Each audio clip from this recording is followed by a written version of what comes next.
My name is Elena. I came to the United States when I was 33 years old. I left everything behind, my family, my friends, my job. I came with one goal, to build a better life.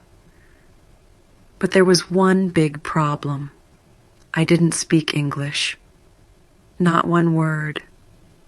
I thought it would be okay. I thought I would learn fast. People told me, just listen and repeat. You will learn. But that was not true. It was harder than I ever imagined. The first week I felt lost. I needed to take the bus, but I couldn't understand the signs. I asked for help, but I didn't understand the answers. I got on the wrong bus 3 times. Each time I ended up in the wrong place. I felt small.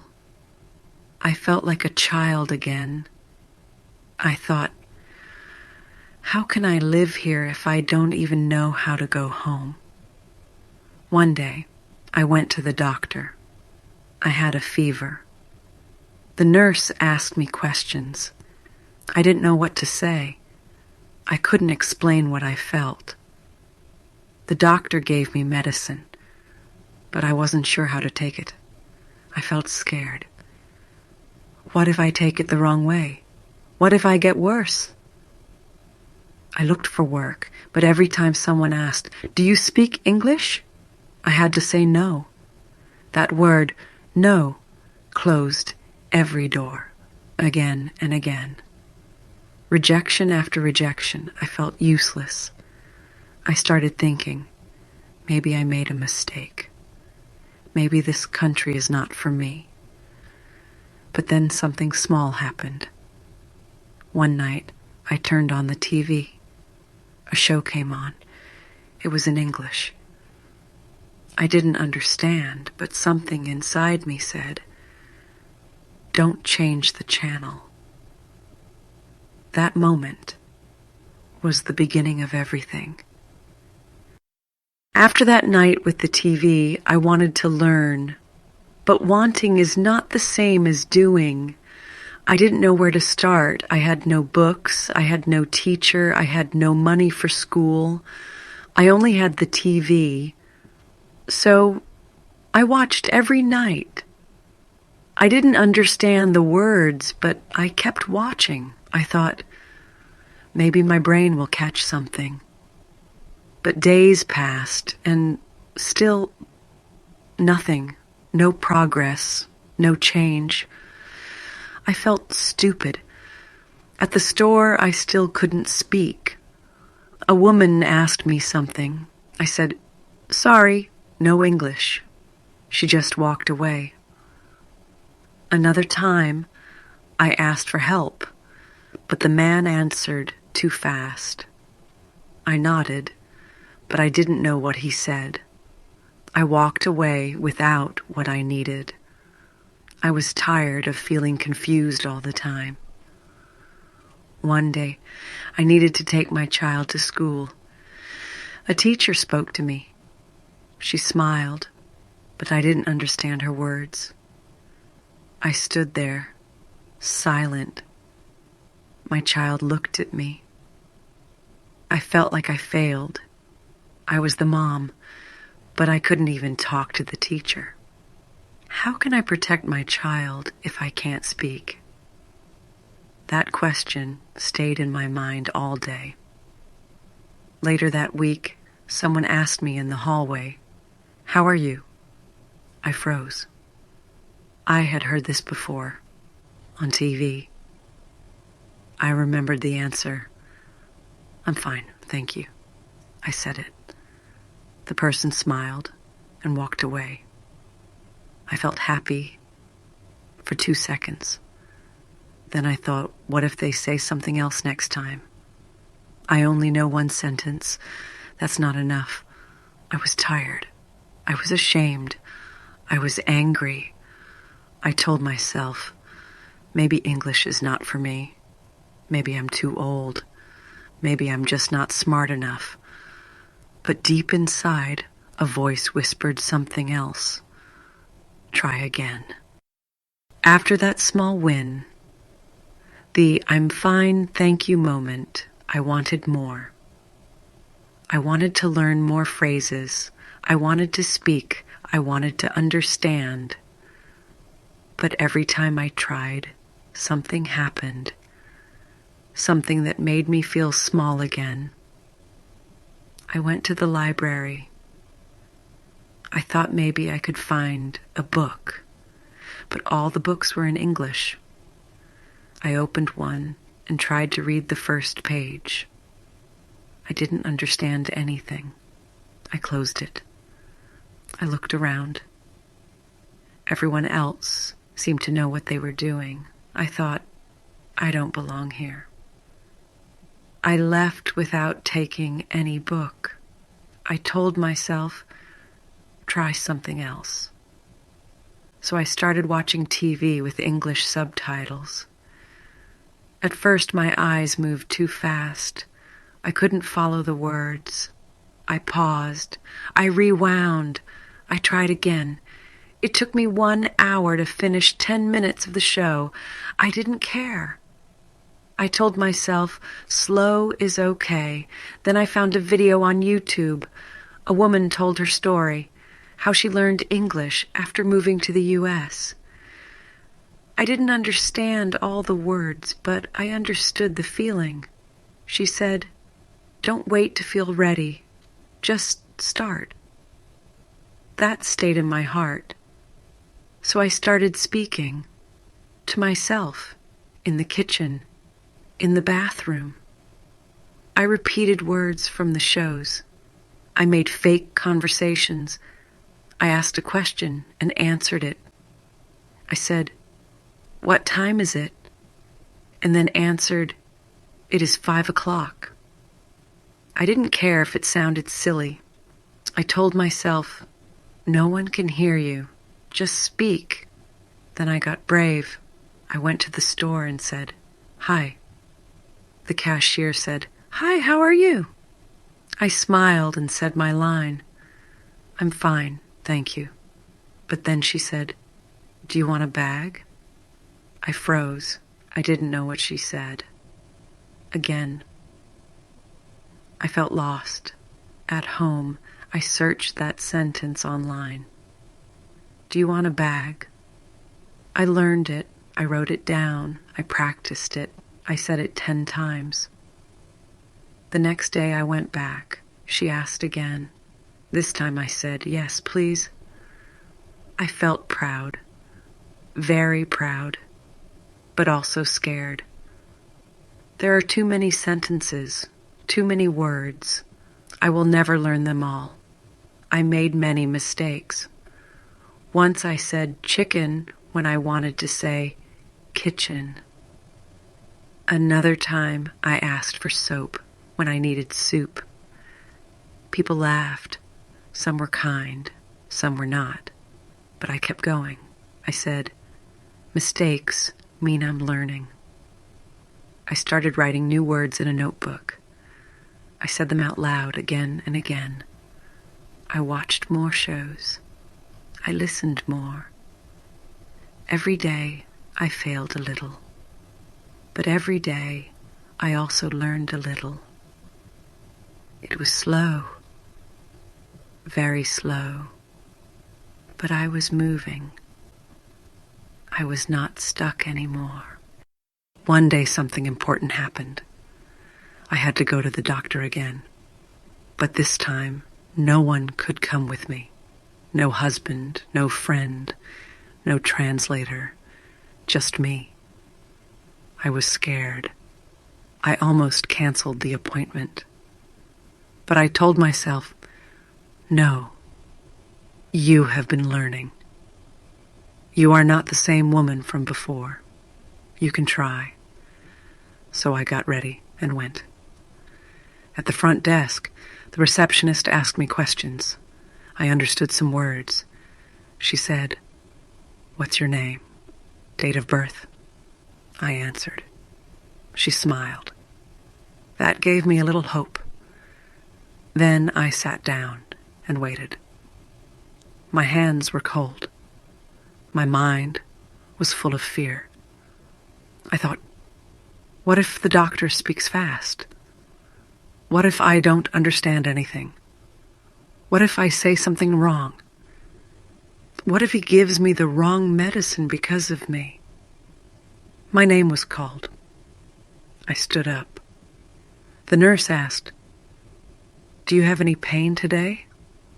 I understood. I said, "Yes, my head hurts." She wrote something, then she asked, "Since when?" I said, 3 days. I couldn't believe it. I was having a conversation, a real one, not perfect, but real. The doctor came in. He spoke clearly. He asked more questions. I answered, slowly, simply. I said, "I feel dizzy." He asked if I had eaten that morning. I said, "No, only coffee." He nodded. He gave me some advice. I understood most of it. Not all, but most. After the checkup, I went to the pharmacy. The pharmacist explained the medicine. I listened carefully. I understood the time. Twice a day. I understood with food. I nodded and said, "Thank you." Then something happened. She looked at me and said, "Your English is good." I didn't know what to say. No one had ever told me that before. I smiled. But inside, something broke, like a wall. I wanted to cry, but not from sadness, from relief, from pride. I thought, did she really say that? Me, good English? At that moment, I remembered everything.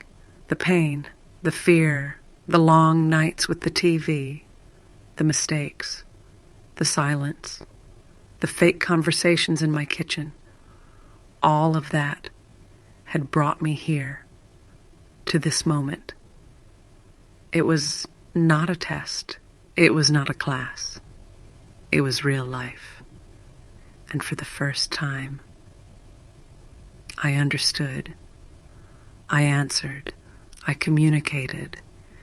It felt like I had climbed a big mountain. Not fast, not easy, but step by step. And now, I was at the top.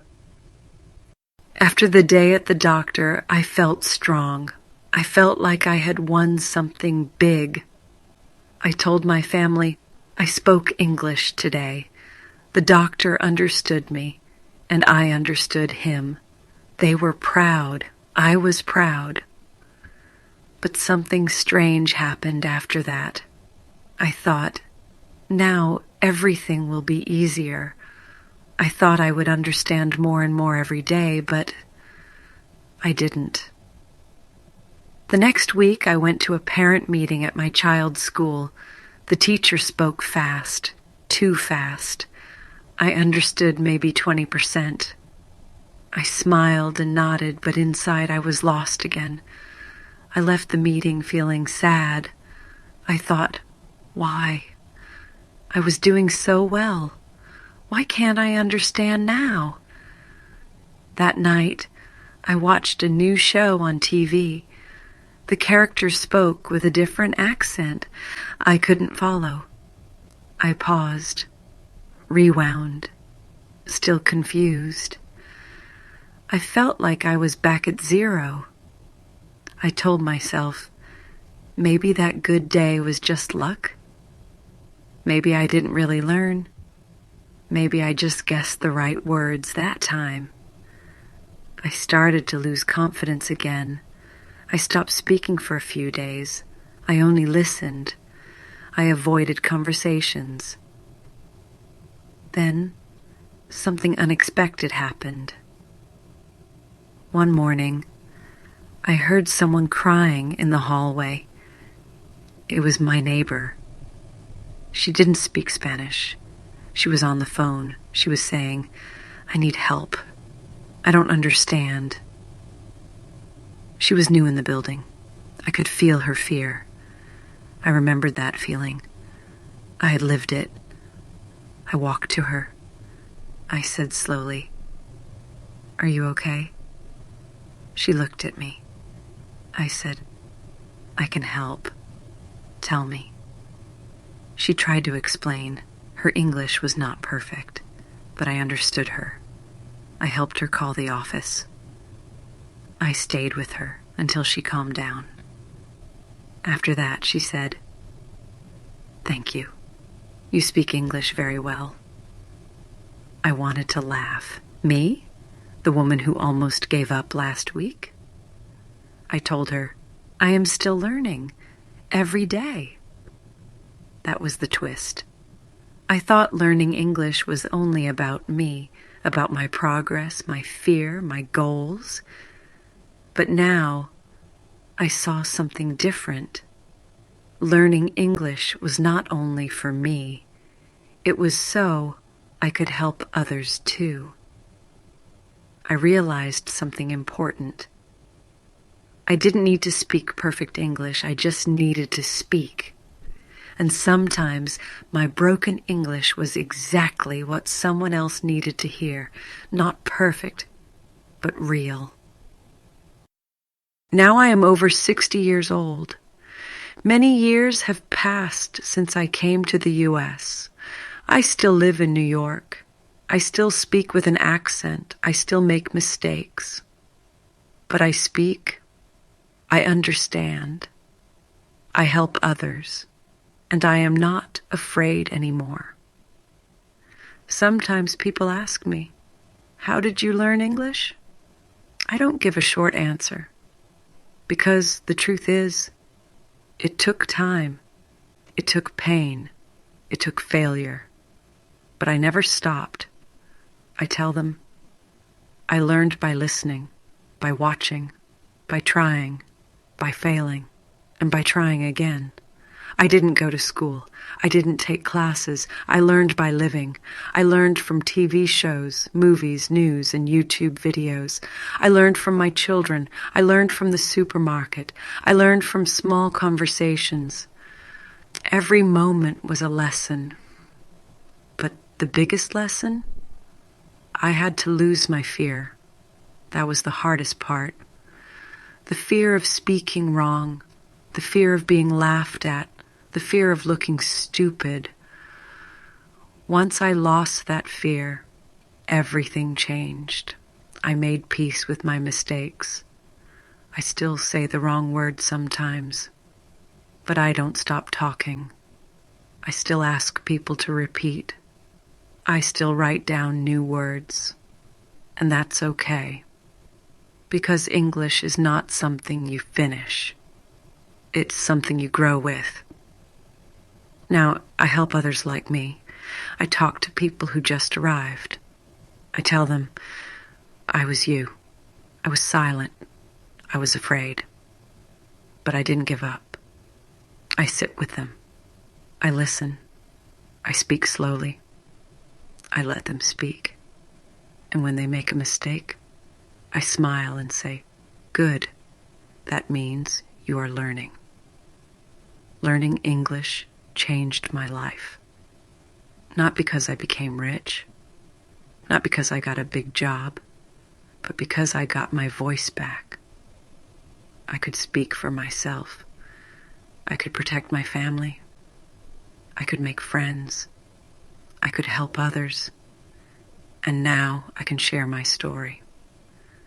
So if you are reading this and you feel tired and you think it's too late, I want to tell you something. Don't give up on English. Not today, not tomorrow, not ever. One word is the start. One phrase is progress. One mistake is a step forward. Keep going, keep learning, and remember, you are not alone. Sometimes I ask myself, what if I had given up? What if I had stayed silent forever? I think about that version of me, the one who was scared, confused, and full of doubt. I want to tell her, Thank you for not giving up. And now I want to speak to you. Yes, you, the person learning English right now. Maybe you feel tired. Maybe you feel slow. Maybe you feel like you are making too many mistakes. But listen to me. You are doing something brave. You are learning a new language. That is not easy, but it is powerful. You don't need to be perfect. You just need to try. Speak, even if your voice shakes. Listen, even if you don't understand everything. Write, even if you misspell the words. Because every try is progress. One word today. One phrase tomorrow. One conversation next week. I learned English in my kitchen with the TV on, talking to myself. I made mistakes. People laughed. I felt embarrassed, but I kept going. And one day the words came. Slowly, yes, but they came. And now I can say it was worth it. So my advice to you is simple. Don't stop. Don't hide. Don't wait for perfect. Just start. Because English is not only grammar and words. English is connection. It is confidence. It is freedom. And you are stronger than you think.